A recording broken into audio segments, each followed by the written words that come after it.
같이 찾으시겠습니다. 빌립보서 1장 20절부터 24절까지 말씀입니다. 빌립보서 1장 20절부터 24절까지 우리 같이 한 목소리로 합독하십시다. 시작합니다. 나의 간절한 기대와 소망을 따라 아무 일에든지 부끄러워하지 아니하고 지금도 전과 같이 온전히 담대하여 살든지 죽든지 내 몸에서 그리스도가 존귀하게 되게 하려 하나니 이는 내게 사는 것이 그리스도니 죽는 것도 유익함이라. 그러나 만일 육신으로 사는 이것이 내 일의 열매일진데 무엇을 택해야 할는지 나는 알지 못하노라. 내가 그 둘 사이에 끼었으니 차라리 세상을 떠나 그리스도와 함께 있는 것이 훨씬 더 좋은 일이라 그렇게 하고 싶으나 내가 육신으로 있는 것이 너희를 위하여 더 유익하리라. 아멘. 네, 우리 말씀을 방금 전에 읽었습니다마는 우리 설교를 시작하면서 새로운 말씀 한 군데 더 읽고 시작하도록 하겠습니다. 우리 히브리서 2장 15절 말씀 우리 같이 한번 읽으시겠습니다. 시작합니다. 자녀들은 혈과 육에 속하였음에 그도 또한 같은 모양으로 혈과 육을 함께 지니심은 죽음을 통하여 죽음의 세력을 잡은 자 곧 마귀를 멸하시며 또 죽기를 무서워함으로 한평생 매여 종노릇하는 모든 자들을 놓아주려 하심이니. 아멘. 네, 이 말씀 조금 띄워놔 주시기 바랍니다. 여러분, 여기에 나오는 그도 또한, 자녀들은 혈과 육에 속하였음에 그도 또한, 여기에 그는 예수님을 말씀합니다. 예수님이 이 땅에 왜 오셨는지를 설명해 주는 말씀이 이 히브리서 2장 14절 15절 말씀인데요, 우리가 혈과 육의 육을 가졌으니까 피와 몸으로 이 몸이 이루어져 있기 때문에 그도 또한, 예수님도 또한 같은 모양으로 피와 몸을 가진 혈과 육을 갖고 이 땅에 오셨다는 말이죠. 그렇게 예수님이 오신 이유가 뭐냐라는 것입니다. 그렇게 예수님께서 이 땅에 오신 데는, 예수님께서 이 땅에 오신 그 이유를 설명해 주는 것이 이 히브리서 말씀입니다. 그런데 이 말씀에는 여러분, 죽음에 대한 두 가지 중요한 사실을 우리에게 알려주는데요, 죽음에 대한 것, 첫 번째는 한번 따라서 하십시다. 죽음의 세력을 잡은 자가 있다. 네, 여러분, 죽음의 세력을 잡은 자가 있다라고 성경이 분명히 이야기합니다. 한번 눌러 주십시오. 여기 보면 이 죽음의 세력을 잡은 자가 있다라고 분명히 이야기하죠. 여러분, 죽음의 세력을 잡은 자가 누굽니까? 곧 누구라고요? 마귀라고 말하죠. 그러니까 죽음에 대해서 이 말씀이 알려주는 것 중에 하나는 이 죽음을 세력으로, 권세로 가지고 있는 자가 있다는 말입니다. 그 자가 누굽니까? 마귀입니다. 이것이 첫 번째죠. 여러분, 그가 가진 이 죽음의 힘으로 마귀는 사람들을 묶고 있습니다. 어떻게 묶고 있느냐? 이 죽음에 대한 두 번째 사실을 알려주는, 여러분 한 번 더 따라서 하십시다. 죽음을 무서워하게 만든다. 네, 그렇습니다. 일반적으로 사람들이 여러분 죽음을 다 무서워합니다. 옆 사람에게 한번 물어보시죠. 죽음이 두렵습니까?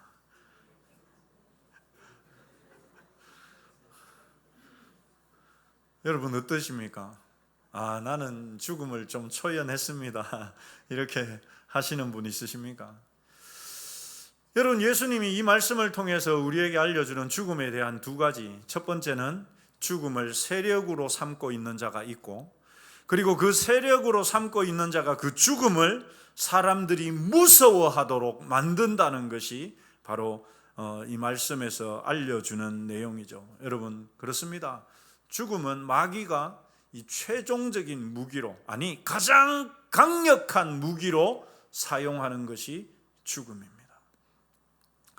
사람들이 죽음에 대한 공포 때문에 마귀가 끄는 대로 끌려가죠. 마치 이 콧뚜레가 뚫려 있는 소가 주인이 이끄는 대로 어린아이에게도 이 끌림을 받는 것처럼 죽음을 두려워하기 때문에 죽음으로 위협하면 마치 거기에 질질 끌려다닌다는 사실입니다. 그런데 여러분, 우리가 좀 전에 읽었던 그 히브리서 말씀은 예수님께서 십자가에 죽으심으로 이 마귀가 가진 무기, 그 죽음의 권세를 어떻게 하셨을까요? 깨트리셨습니다.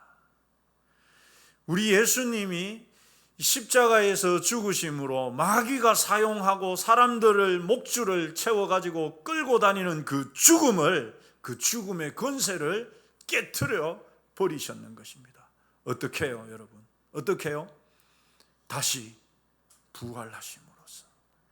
사람들이 죽음을 두려워하는 이유는 죽으면 어떡하나, 죽으면 다 끝나는데 내가 이 쌓아놓은 거, 가지고 있었던 거 이거 다 없어지는데. 또 누구도 여러분 죽어보지 않았기 때문에, 처음이기 때문에 막연하게 죽음에 대한 공포를 다 가지고 있거든요. 그런데 예수님이 십자가에서 죽으셨다가 다시 부활하심으로써 그 죽음이 마귀가 질질 끄는 대로 끌려다니는 우리에게, 얘들아, 죽음이 끝이 아니야, 죽음은 시작이야, 이렇게 알려주셨죠. 예수님이 뭐라고 선포하십니까? 예수님이 이렇게 말씀하시죠. 나는 부활이요 생명이니 나를 믿는 자는 죽어도 살 것이고 살아서 나를 믿는 자는 영원히 죽지 않을 것이다. 죽음이 막연하게 두려워서 죽음으로 위협하면 마귀가 이끄는 대로 다 끌려다녔는데, 우리 예수님이 부활이 되셔서, 야, 죽음이 끝 아니야. 죽음은 새로운 시작이고 죽음은 영원한 곳으로 들어가는 것이지 죽음이 끝나는 게 아니야. 이것을 예수님은 보여주셨습니다. 그래서 마귀가 가진 가장 강력한 무기이자 최종 병기인 이 그 죽음이 예수님의 부활로 인해서 다 깨트려지게 된 것이죠. 여러분, 예수님의 부활을 분명하게 믿는 사람은, 그러니까 부활 신앙을 분명하게 가지고 있는 사람은 이 더 이상 마귀의 위협이 하등 효과를 발휘할 수 없게 되는 것입니다. 여러분, 우리가 수요일에 봤습니다마는 아브라함이 그 아들 이삭을 하나님께 번제로 바치라고 하는 그 시험에 어떻게 여러분 통과할 수가 있었습니까? 아브라함에게 어떤 신앙이 있었기 때문에요? 바로 이 신앙이 있었기 때문이죠. 같이 읽어보십시다. 시작합니다. 그가 하나님이 능히 이삭을 죽은 자 가운데서도 다시 살리실 것을 믿었거든요.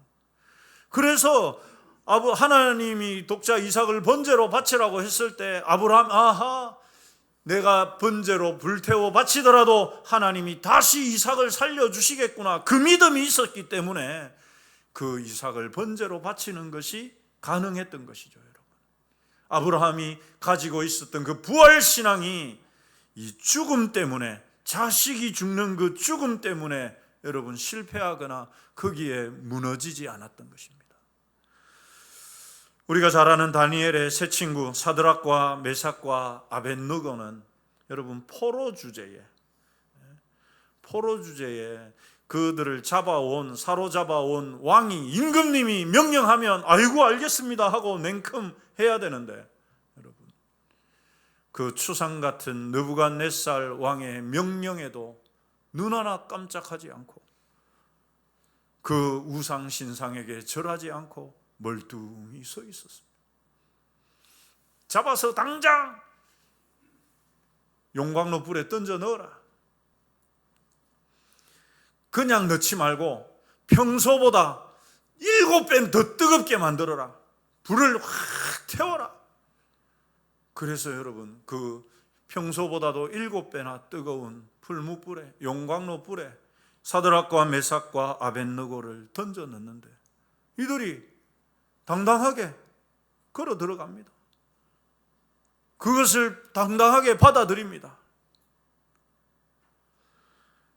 여러분, 한 달 동안 왕 외에는 어떤 신에게 기도하든지 구하는 자들은 사자굴에 던져 넣는다는 왕의 조치가 내려진 상황에서 다니엘은 그 대적들이 두 눈 시뻘겋게 뜨고 지켜보고 있는데도 2층에 올라가서 창문을 활짝 열어 제치고는 하나님께 기도합니다.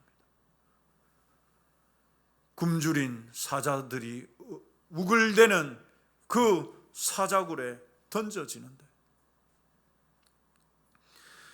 이들은 모두 확고한 부활신앙을 가진 자들이죠. 마귀가 아무리 용광로의 불을 7배나 뜨겁게 달구었어도 굶주린 사자들이 으르렁거리는 사자굴로 위협해도 여러분, 이들은 마귀의 종노릇을 하지 않았습니다. 그것이 가능했던 이유가 무엇입니까? 한번 따라서 하십시다. 부활신앙 때문이다. 그렇습니다, 여러분. 예수님의 부활을 믿기 때문에 이것이 가능했던 것이죠. 우리가 읽은 본문에서 사도 바울은 또 다른 관점에서 우리에게 믿음의 길을 보여주는데, 여러분, 우리 21절 말씀 우리 같이 읽겠습니다. 시작합니다. 이는 내게 사는 것이 그리스도니 죽는 것도 유익함이라. 이는 내게 사는 것이 그리스도니 죽는 것도 유익함이라. 여러분, 앞 위에 줄은 빼고 밑에 줄만 한번 보십시다. 바울이 뭐라고 이야기하느냐? 죽는 것도 유익하답니다. 여러분, 죽는 것도 유익합니까? 하루라도 이 땅에 더 살아야지. 개똥밭에 굴러도 어디가 더 낫다? 이승이 더 낫다고 그러는데 어떻게 죽는 게 유익합니까, 여러분? 바울이 뭐라고 이야기합니까? 죽는 것도, 쉽게 말하자면 죽는 것도 나에게는 남는 장사다, 이런 말이에요. 여러분, 어떻게 죽는 게 남는 장사가 될 수 있나? 그에게 있어서 삶이란 것이 뭐냐, 여러분? 그에게 있어서, 바울에게서의 삶이 뭐냐? 내게 사는 것이, 누가 사는 거라고요? 그리스도. 나는 내가 사는 게 아니고 그리스도가 사는 것이라서 나는 죽어도 그게 유익하다라고 말합니다. 왜 이렇게 말하느냐? 여러분, 믿지 않는 사람들은 죽음을 두려워하죠. 그들은 죽으면 모든 것이 끝난다고 생각합니다. 그래서 세상에서 악착같이 살려고 하다 보니 하지 말아야 할 일을 하면서까지도 오직 이 땅에서 잘 먹고 잘 살려는 일에 집착을 하죠. 여러분, 왜 그렇습니까? 그들에게는 이 땅의 삶이 전부라고 생각하기 때문이죠. 천당이 있기는 뭐가 있어? 개똥밭에 굴러도 이승이 낫다 하던데, 이 땅에 하루라도 더 살아야지. 이것이 여러분, 믿지 않는 사람들이 가진 생각입니다. 하지만 바울은 자기가 죽으면, 내가 죽으면 예수님과 함께 살게 되니까, 예수님과 함께 천국에서 사니까 얼마나 좋지 않나? 그 말이에요, 여러분. 죽으면, 내가 죽으면 예수님과 함께 천국에서 사니까 얼마나 좋지 않겠나? 여러분, 옆 사람에게 한번 이야기해 주십시다. 얼마나 좋지 않겠습니까? 여러분, 진짜입니까? 진짜 믿으십니까? 좋지 않겠습니까? 지금은 이제 저도, 제가 이제 막 40 조금 넘었는데 막 무릎도 언제 막 한 번씩 아파지고 막 허리도 아파지고 이러는데, 여러분, 전혀 눈물도 고통도 아픔도 없는 곳에 얼마나.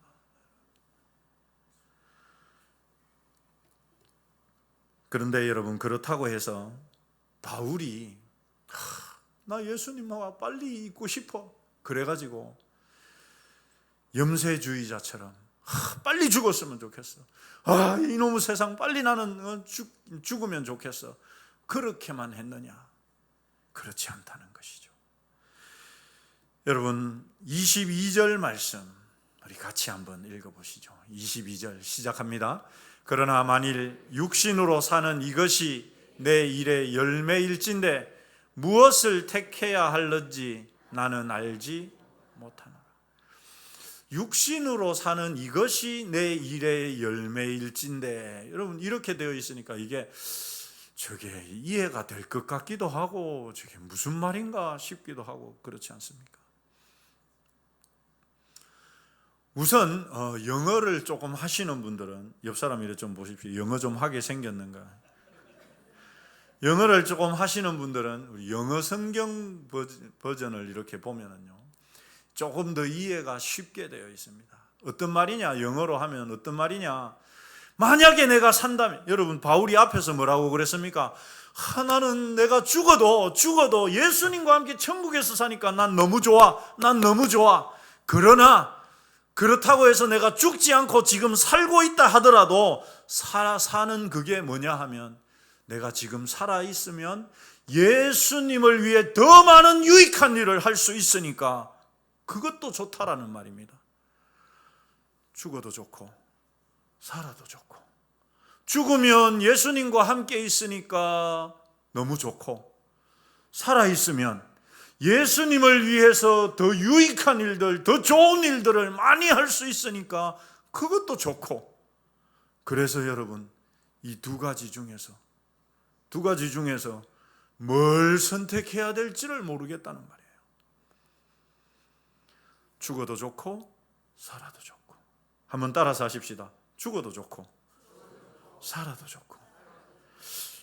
여러분 뭘 선택하겠습니까? 개똥밭에 굴러도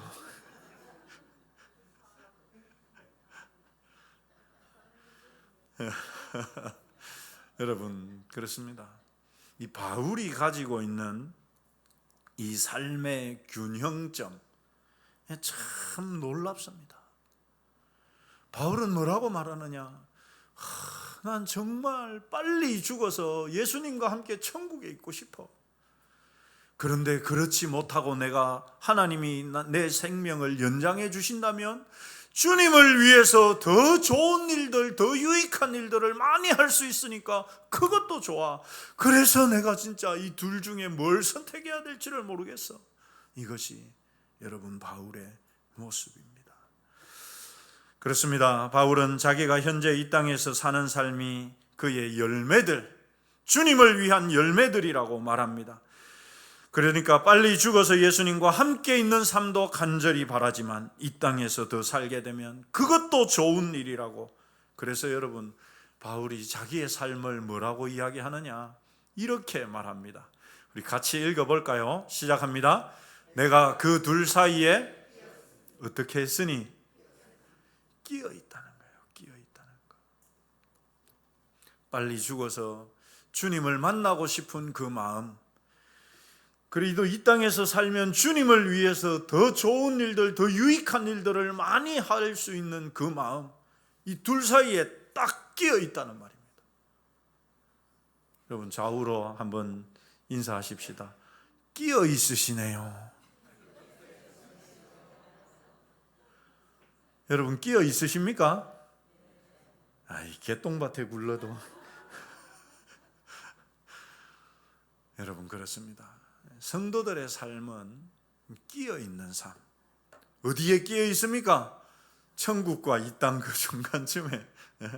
천국에 빨리 가고 싶기도 하지만 이 땅에서 살면 더 주님을 위해서 많은 일들을 할 수 있으니까 그것도 좋다. 이렇게 이야기하고 있습니다.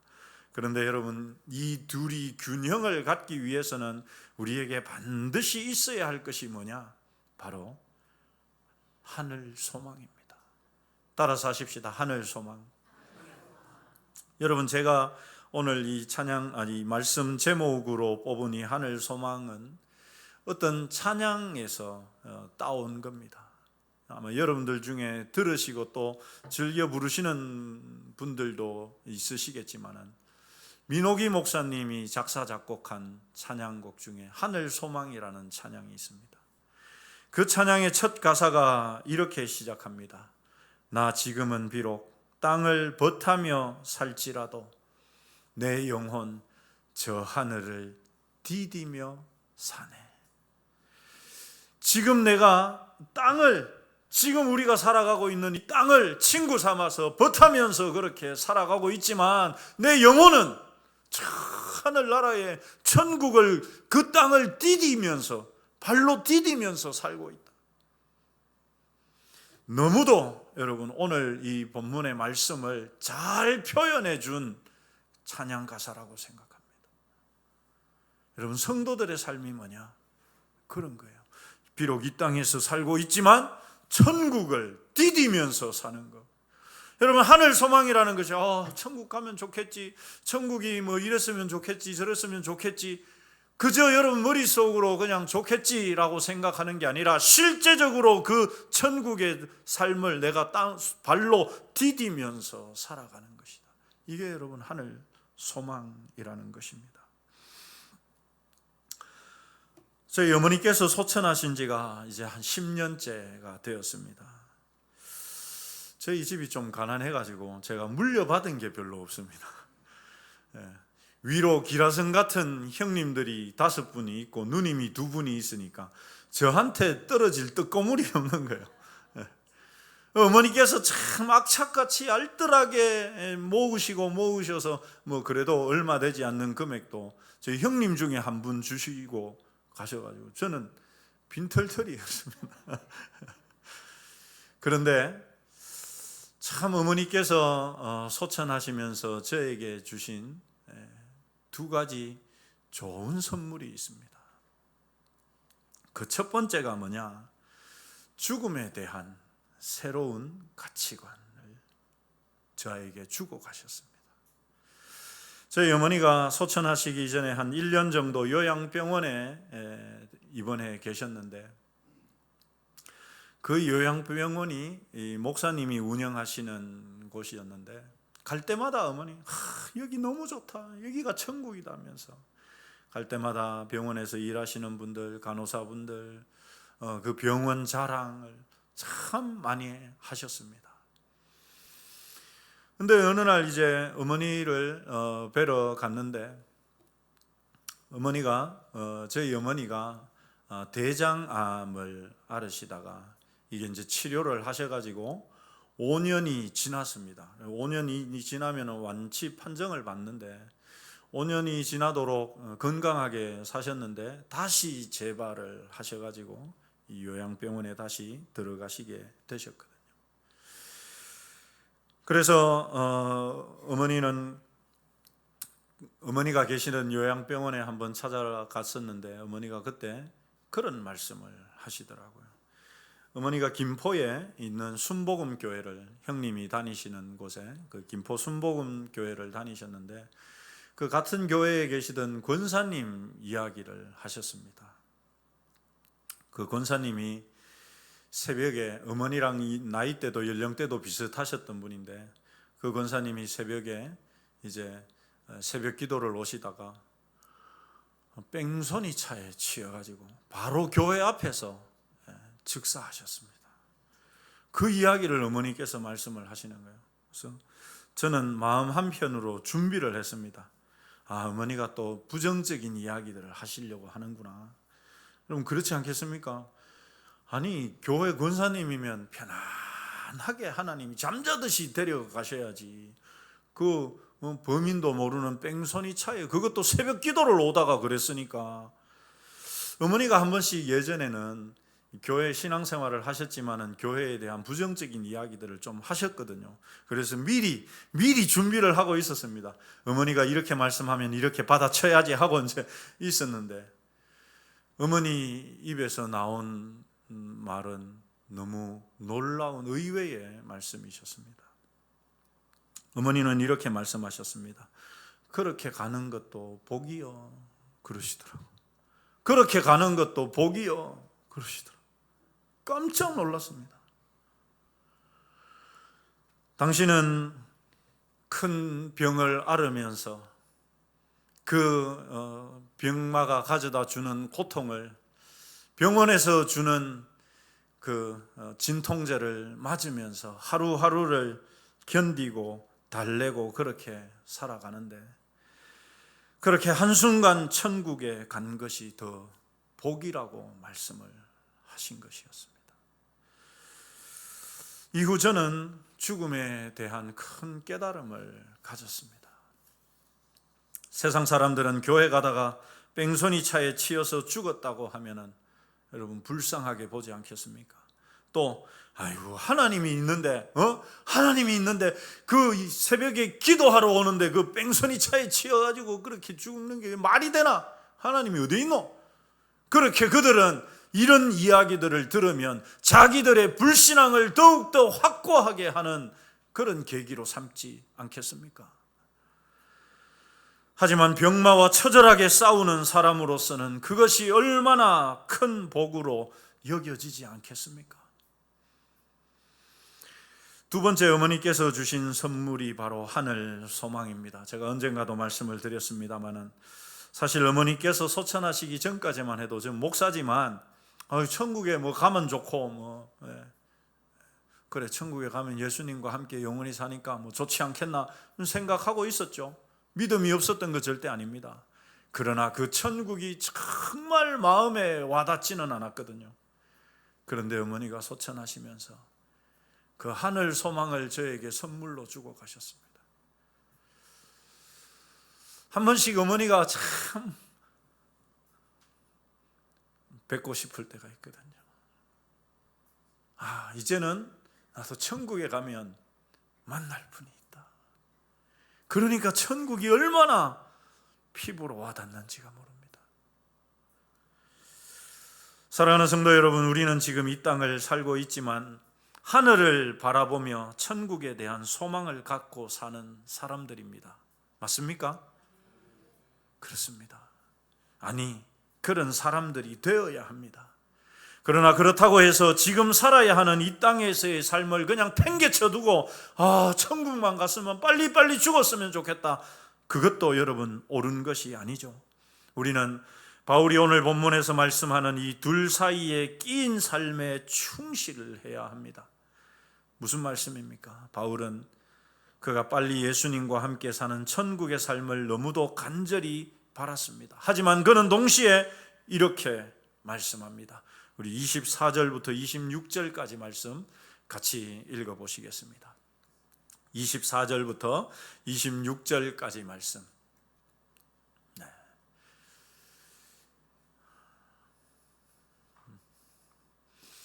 제가 읽어드리겠습니다. 내가 육신으로 있는 것이 너희를 위하여 더 유익하리라. 내가 살 것과 너희 믿음의 진보와 기쁨을 위하여 너희 무리와 함께 거할 이것을 확실히 아노니 내가 다시 너희와 같이 있으므로 그리스도 예수 안에서 너희 자랑이 나로 말미암아 풍성하게 하려 함이라. 여러분, 바울은 그저 내가 예수님과 함께 사는 천국의 삶만을 바라본 것이 아닙니다. 그가 이 땅에서의 삶에 얼마나 최선을 다했느냐. 왜요? 여러분, 이 땅에서의 바울이 이 땅에 있는 것이 그만큼 더 빌립보 교회 성도들에게 믿음을 북돋워 줄 수 있는 일이 되기 때문입니다. 바울은 현재의 삶을 결코 소홀히 여기지 않았습니다. 그것이 그의 삶에 더 많은 열매를 맺어서 예수님을 기쁘시게 하는 것이기 때문인 줄 믿었기 때문이죠. 뿐만 아니라 사도 바울은 이렇게 고백합니다. 우리 3장 13절 14절 같이 한번 읽어보십시다. 시작합니다. 형제들아, 나는 아직 내가 잡은 줄로 여기지 아니하고 오직 한 일, 즉 뒤에 있는 것은 잊어버리고 앞에 있는 것을 잡으려고 푯대를 향하여 그리스도 예수 안에서 하나님이 위에서 부르신 부름의 상을 위하여 달려가노라. 여러분, 이것이 바울의 삶이었습니다. 제가 이 말씀으로 몇 번 말씀드린 적이 있기 때문에 기억하시겠습니다마는 바울은 자기가 했던 일들은 다 잊어버렸습니다. 그가 얼마나 많은 곳에 복음을 전했고 교회를 세웠고 수많은 믿는 사람들이 있었음에도 다 잊어버리고 나는 여전히 달려간다. 앞에 푯대를 향해서 뒤에는 돌아보지 않고 하나님이 위에서 부른 그 부름의 상을 받기 위해 나는 지금도 달려간다. 여러분, 그런데 그 바울이 지금 어떤 상황에 있었습니까? 감옥에 갇혀 있는 상태, 가택연금을 당한 그런 상태였습니다. 달리고 싶어도 달릴 수 없는데 바울은 달려간다고 말하죠. 무엇을 위해서? 복음을 위해서. 하나님이 나를 부르신 그 상을 위해서 나는 달려간다, 이렇게 부르짖고 있는 것이죠. 사랑하는 성도 여러분, 이것이 진정한 성도의 삶입니다. 저와 여러분은 이 땅에서 천년 만년 살지 않습니다. 언젠가 주님이 부르시면 우리는 전부 돌아가야 할 인생들이죠.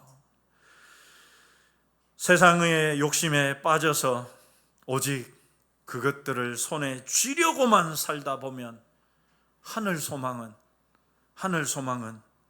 절대로 잡을 수가 없습니다. 이 땅의 것이 내 손에 너무 많이 쥐어져 있으면 하늘 소망을 잡을 공간이 없어요.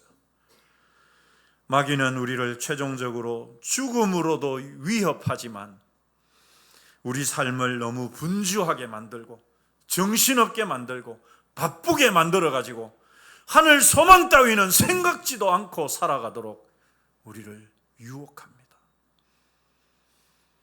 옆 사람에게 한번 물어보십시다. 너무 바쁘지 않으세요? 하늘 소망조차 잊어버릴 정도로 여러분 바빠서는 안 됩니다. 최소한 하늘 소망을 붙잡고 살아가야죠. 사랑하는 성도 여러분, 둘 사이에 끼어서 살아가고 계십니까? 하늘 소망을 갖고 계십니까? 진정으로 하늘을 소망하기에 오늘 이 땅에서 주어진 삶에 최선을 다하고 계십니까? 그리고 그렇게 최선을 다하는 그 삶이 예수님과 관계 있는 것입니까? 사도 바울은 20절에서 이렇게 말씀합니다. 이 고백이 우리의 고백이 되기를 소망합니다. 우리 20절 말씀 같이 읽겠습니다. 시작합니다. 나의 간절한 기대와 소망을 따라 아무 일에든지 부끄러워하지 아니하고 지금도 전과 같이 온전히 담대하여 살든지 죽든지 내 몸에서 그리스도가 존귀하게 되게 하려 하나니. 살아도 주님을 위해, 죽어도 주님을 위해, 살든지 죽든지 나를 통해서 예수님이 존귀하게 되기를 바라는 삶. 사랑하는 성도 여러분, 아무 일에든지 부끄러울 것이 없는 자로 사시기를 축원합니다. 내 삶의 자리에서, 직장에서, 내가 만나는 누구와의 삶에서도 아무 것에서도 부끄럽지 않도록, 우리 주님이 보더라도, 우리 교회 목사님이 보더라도, 우리 교회 장로님이 보더라도 부끄럽지 않도록 사는 삶. 그래서 살든지 죽든지 내 몸에서 그리스도가 존귀하게 되는 삶, 이것을 사모하고 사는 저와 여러분이 되시기를 주님의 이름으로 축원합니다. 기도하겠습니다. 여러분, 이 시간 우리 짧게라도